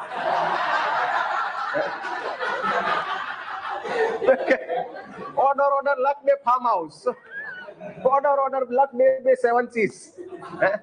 પબ્લિકે રોસ્ટ કરવાનો ચાલુ કર્યો કિંગ્સફોર્ડ ને. લખતા નહીં આવું ને તો ફેલ થશો, પણ હા,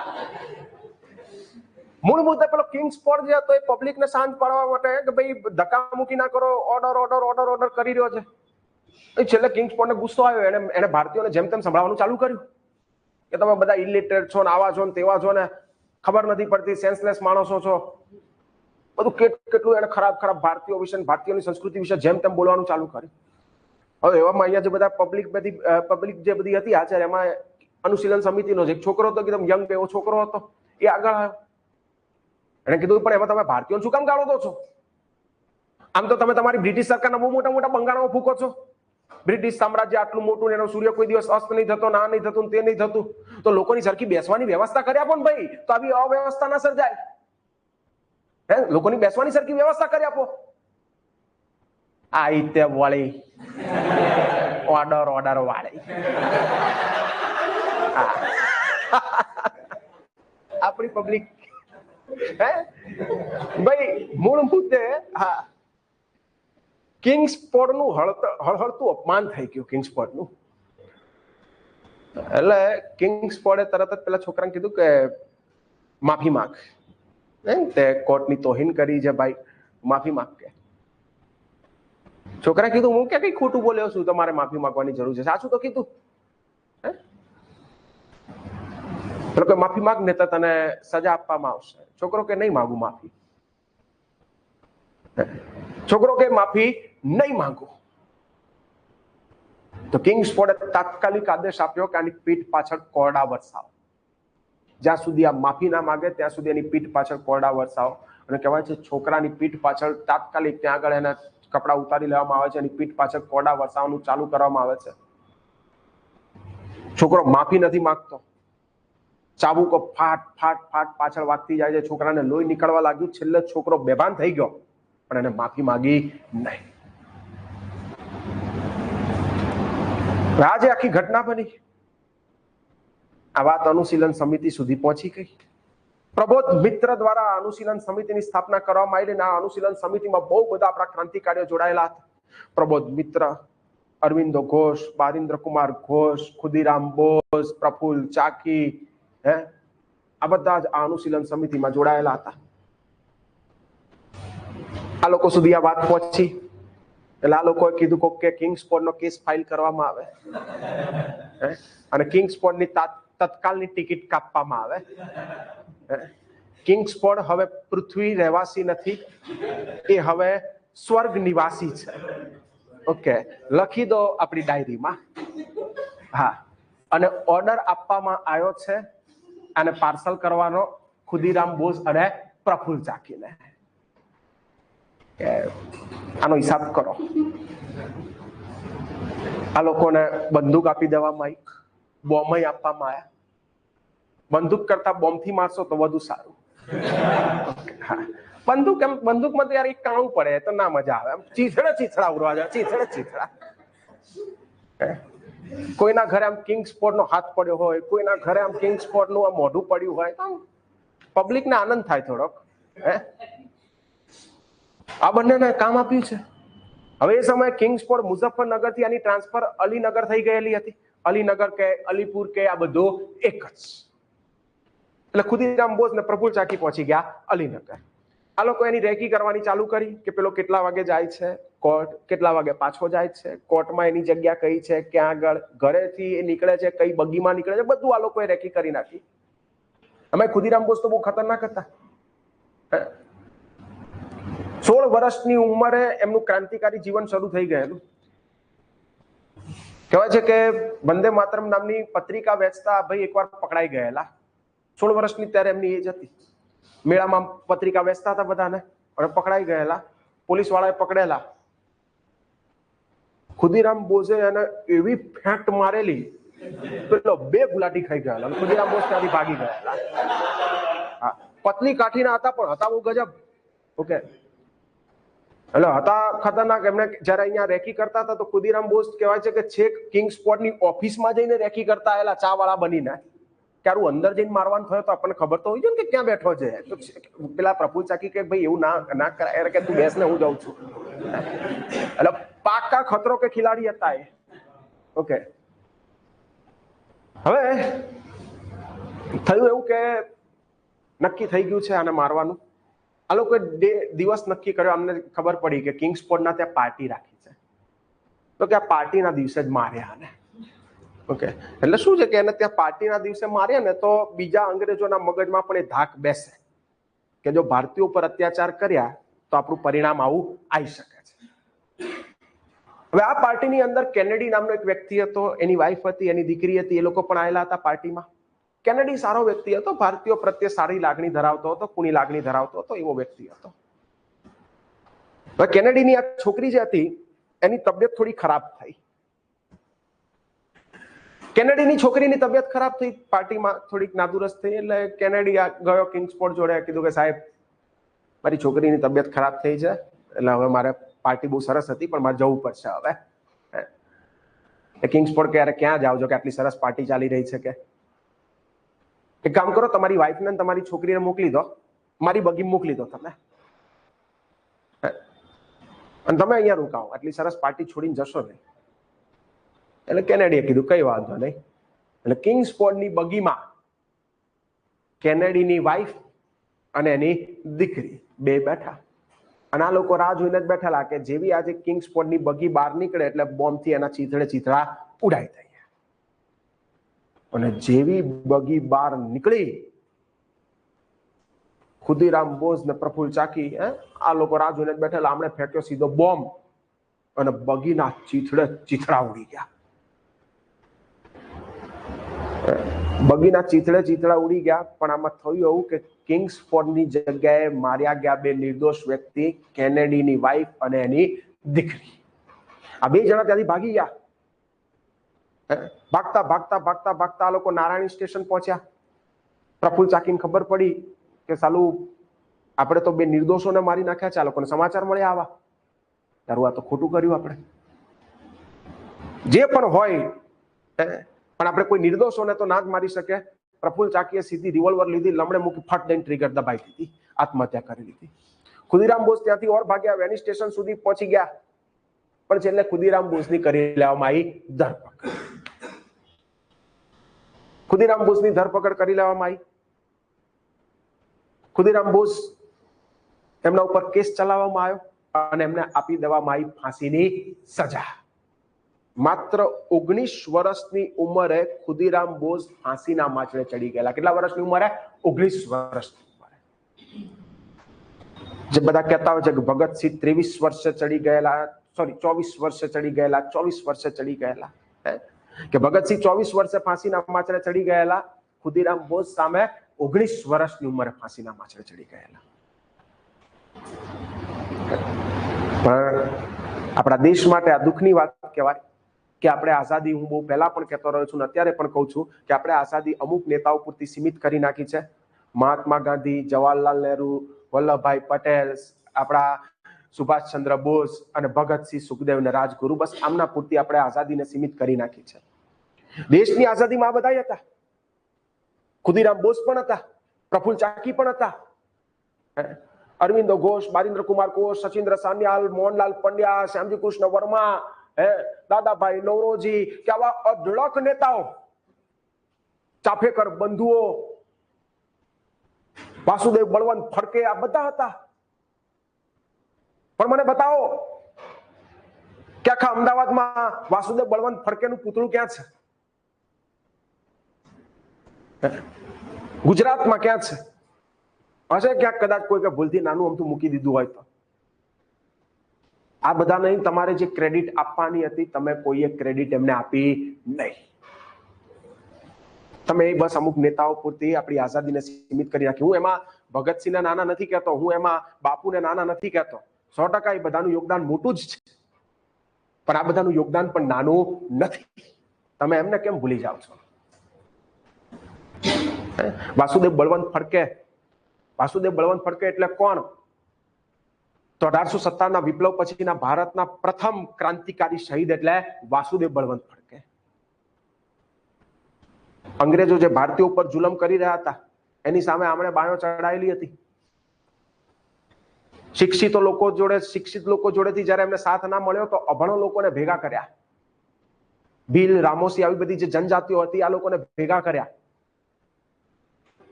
અને એમણે આંદોલન ઉપાડ્યું, સશસ્ત્ર ક્રાંતિ શરૂ કરી. નાસિક ને એની આજુબાજુના વિસ્તારમાં તો વાસુદેવ બળવંત ફડકે એમનો ડંકો વાગતો. આમનું એ જ કામ, અંગ્રેજો દેખાયા નથી, માર્યા નથી. એક મીટિંગ સ્પેશિયલ ભરાયેલી પોલીસ સ્ટેશનમાં વાસુદેવ બળવંત ફડકેને પકડવાની. એમને ખબર પડી કે આ દિવસે મીટિંગ છે, એ દિવસે જ ઘૂસ્યા અંદર અને બધા પોલીસ વાળાને માર્યા.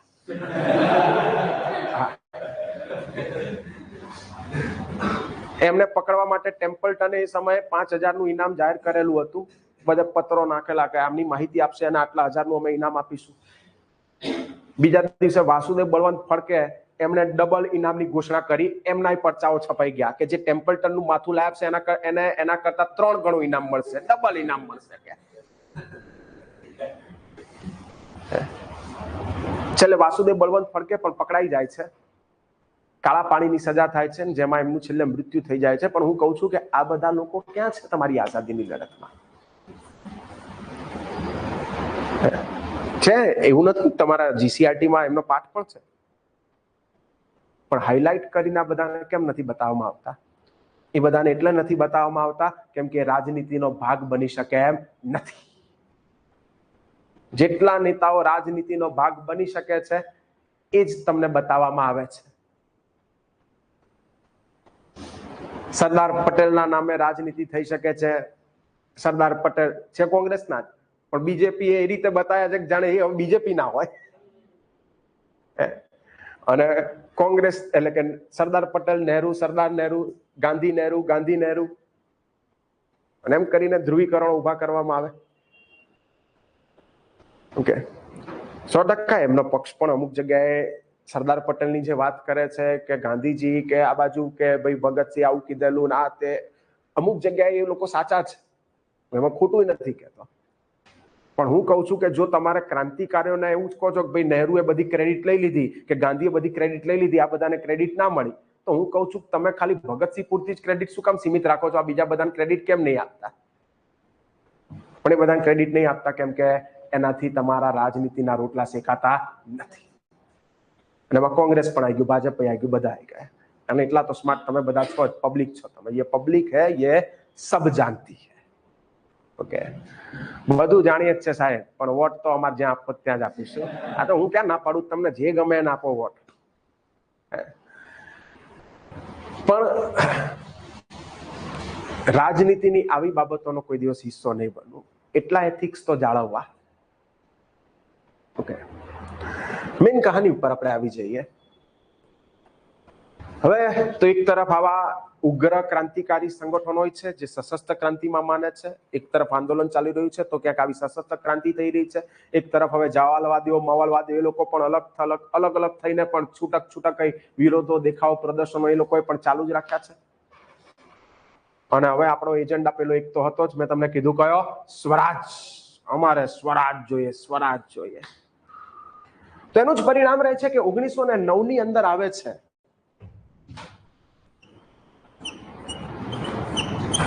1909 ની અંદર આવે છે મોર્લે મિન્ટો સુધારા. કયા સુધારા આવે છે? મોર્લે મિન્ટો સુધારા. મિન્ટો એ આપણો વાઇસરોય હતો અને મોર્લે એ હતો આપણો હિન્દી વઝીર. ઓકે, આ હિન્દી વઝીર હતો ને આપણો વાઇસરોય હતો, ને એના સમયમાં આ સુધારા આવેલા જેને આપણે કહે છે મોર્લે મિન્ટો સુધારા. જેમાં મિન્ટો આવું સ્પષ્ટપણે કહે છે કે આ માત્ર ને માત્ર કેટલાક કાયદાકીય સુધારા છે, સંવૈધાનિક સુધારા તમે એને કહી શકો નહીં. સરકાર કોઈ સ્વરાજ આપવા માંગતી નથી, પણ આ કેટલાક કાયદાકીય સુધારાઓ છે. આપણે કીધું કઈ વાત ને કઈક સુધારા છે ને, કહો તો ખરા શું આપવા માંગો છો? તો મોર્લે મિન્ટો સુધારામાં કહેવામાં આવ્યું પહેલું કે વાઇસરોયની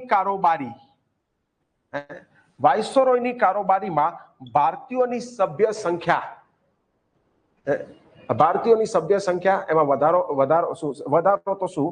ભારતીયો એને આપવામાં આવશે સ્થાન. વાઇસરોયની કારોબારીમાં ભારતીયોને શું આપવામાં આવશે? સ્થાન. અત્યાર સુધી વાઇસરોયની કારોબારીમાં એકય ભારતીયને સ્થાન નહોતું, પણ હવે વાઇસરોયની કારોબારીમાં એક ભારતીયને સ્થાન આપવામાં આવ્યું. વાઇસરોયની કારોબારીમાં સ્થાન મેળવનાર પ્રથમ ભારતીય કોઈ બને છે તો એ બને છે સત્યેન્દ્ર પ્રસાદ સિન્હા. ચલો, સારી વાત હતી કે અત્યાર સુધી કોઈ ભારતનો પ્રતિનિધિ ત્યાં નતો, હવે કોઈક તો છે. બીજું, મોડલે મિન્ટો સુધારાની અંદર કહેવામાં આવ્યું કે કેન્દ્રીય ધારાસભા અને પ્રાંતોની ધારાસભા બંને જગ્યાએ અમે ભારતીયોની સભ્ય સંખ્યામાં થોડો વધારો કરીશું. તો ચલો, આ વાત સારી હતી, ભારતીયોની સભ્ય સંખ્યા ત્યાં વધી. પણ હવે જે અગત્યની વાત છે અહીંયા છે, મોડલે મિન્ટો સુધારાની અંદર કહેવામાં આવ્યું કે મુસ્લિમોને મળશે અલગ મતદાર મંડળ. અને અહીંયા ફરીથી એ જ હિન્દુ મુસ્લિમ એકતા તોડવાનો કરવામાં આવ્યો પ્રયત્ન. તમારા બધાના મનમાં પ્રશ્ન આવી ગયો કે મુસ્લિમોને અલગ મતદાર મંડળ મળે, એમાં હિન્દુ મુસ્લિમ એકતા સાહેબ કઈ રીતે તૂટે, કેવી રીતે તૂટે, સમજો જરા. અલગ મતદાર મંડળ એટલે શું? એક્ઝામ્પલ આપું હું તમને. માની લો કે આપણું ગુજરાત, આપણી કેટલી સીટો છે? 182. ઓકે, 182 સીટો છે આપણી. 182 માંથી માની લો કે 50 અંગ્રેજો માટે રિઝર્વ છે. ઓકે, 50 કોની છે? અંગ્રેજોની છે. રહી બીજી કેટલી? 132. અને આ 132 માંથી તમે માની લો કે 80 સીટો હતી હિન્દુઓની. કોની હતી? હિન્દુઓની. અને બીજી લગભગ 50 જેટલી જે બચી, આ 50 જેટલી કોની હતી? તો એ હતી મુસ્લિમોની. અલગ મતદાર મંડળ અંતર્ગત 50 સીટો મુસ્લિમોને આપવામાં આવી. ઓકે, 50 સીટો મુસ્લિમોને આપવામાં આવી, 80 કોને મળી? હિન્દુઓને. હવે શું થશે? અંગ્રેજોના જે 50 છે તો એ તો એમની રીતે ઇલેક્ટ થઈને આવશે, જે એ લોકો મૂકે એને.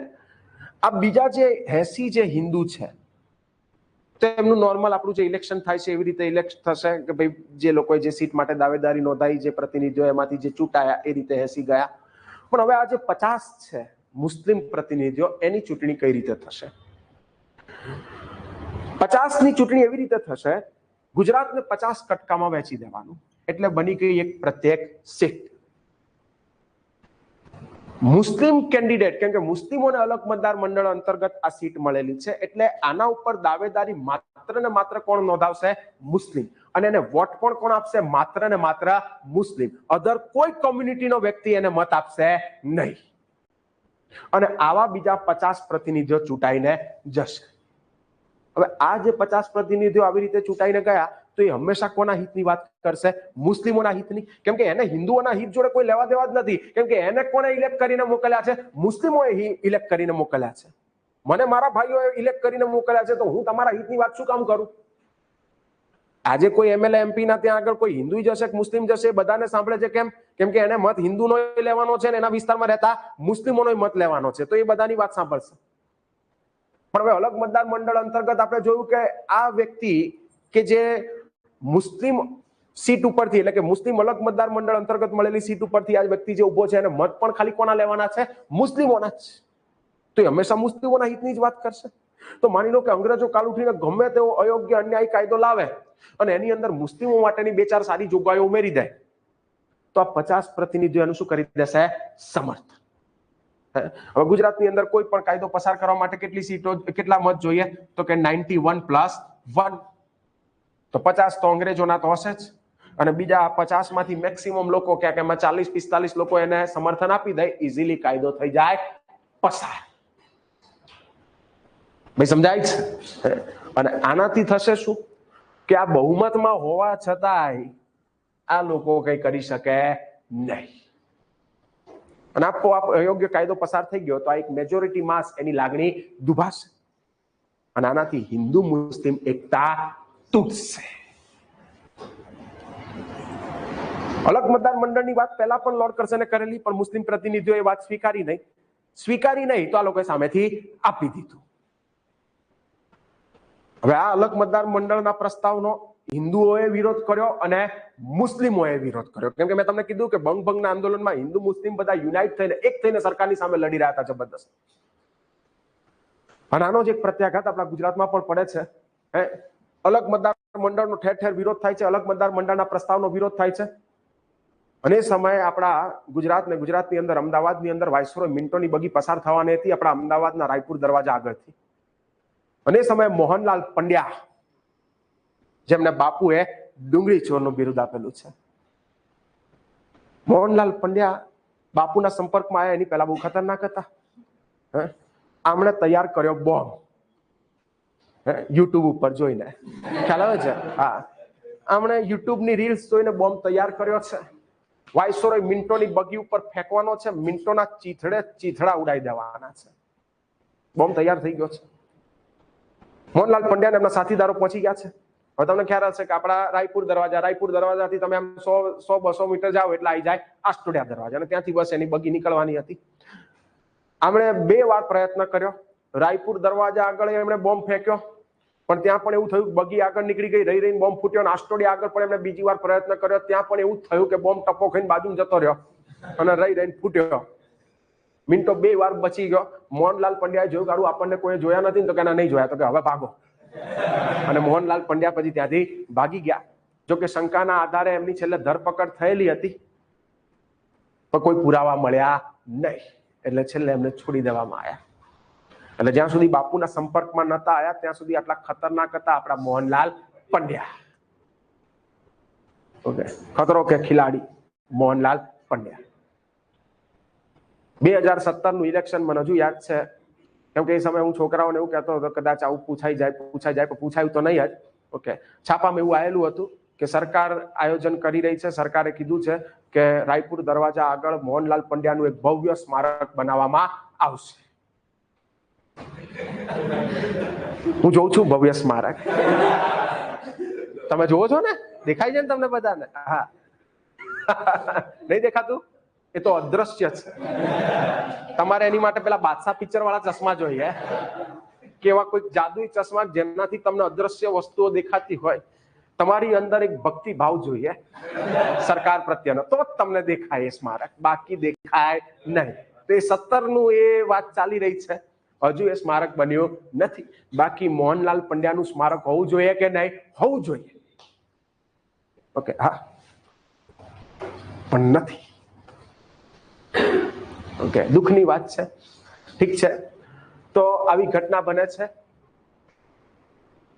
બીજું કે આંદોલન એ જ ચાલુ છે, અને એનું જ પરિણામ છેલ્લે એ રહે છે કે 1911 ની અંદર પ્રિન્સ ઓફ વેલ્સ જોર્જ 5મો સમયે ભારત દેશ આવેલો હતો. અને 1911 ની અંદર દિલ્હી દરબાર ભરાવાનો હતો, કેમ કે અંગ્રેજો પણ રાજધાની હવે ચેન્જ કરી રહ્યા હતા. કલકત્તાથી લઈ જઈ રહ્યા હતા ક્યાં? દિલ્હી. દિલ્હીમાં એક ભવ્ય દરબારનું આયોજન કરવામાં આવેલું હતું. સરકારના પ્રતિનિધિઓ તો હાજર છે જ, ઘણા બધા નાના મોટા રજવાડાઓ કે જે લોકોએ પણ ઈસ્ટ ઇન્ડિયા કંપની જોડે જે તે સમય શું કરેલી? સંધિ. અને પછી એ લોકોએ બ્રિટનની પાર્લામેન્ટનું જયારે શાસન આવ્યું તો રાણી જોડે સંધિ કરીને બધા જોડાઈ ગયેલા હતા. તો આ બધા રજવાડાઓને પણ ઇન્વાઇટ કરવામાં આવેલા હતા. અને આ દિલ્હી દરબાર જયારે ભરાયેલો હતો તો એ સમયે પ્રિન્સ ઓફ વેલ્સ જોર્જ 5મો બંગાળના ભાગલા કરે છે રદ. ક્લિયર? તમે ઉદયપુર જશો ને તો ઉદયપુરની અંદર ચેર હજુ મૂકેલી છે, કેમ કે એ સમયના જેટલા રાજાઓને આમંત્રિત કરેલા હતા એ બધાની સ્પેશિયલ ચેર બનાવવામાં આવેલી હતી. ઉદયપુર મેવાડના જે રાજા હતા લગભગ એ સમયે ફતેહસિંહ રાવ હતા. ઓકે, અને એમણે ત્યાં નતા જઈ શક્યા દિલ્હી દરબારની અંદર, તો પછી એ ચેર એમની માટે જે સ્પેશિયલ બનાવેલી એમને અહીંયા ગિફ્ટ મોકલી દેવામાં આવેલી. એ હજુ ત્યાં એ લોકો એક્ઝિબિશન બધા લોકો આવતા હોય બધું જોવા માટે મહેલ, તો ત્યાં મૂકી રાખી છે. ઓકે, તો મૂળ મુદ્દે અહીંયા બંગાળના ભાગલા રદ કરવામાં આવે છે અને રાજધાની પણ કલકત્તાથી બદલાઈ કે લઈ જવામાં આવે છે દિલ્હી. ઓકે, તો આ હતું તમારું બંગભંગનું આંદોલન.